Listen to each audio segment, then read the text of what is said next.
மாறி போன போதும் இது தேறு போகும் வீதி.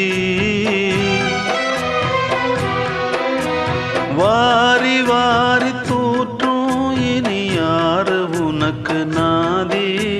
பாசம் வைத்ததாலே நீ பயிரை காத்த வேலி. பயிரை காத்த போதும் வீண் பழியை சுமந்த நீதி. சாமி வந்து கேட்டிடுமா வீண் பழியை தீர்த்திடுமா. விண்ணுக்கும் மண்ணுக்கும் சம்பந்தம் உண்டுன்னு சொன்னது யாரு? அது மன்னவன் பேரு. அந்த வானத்தை போல மனம் படைச்ச மன்னவனே. பனி துளிய போல குணம் படைச்ச தென்னவனே.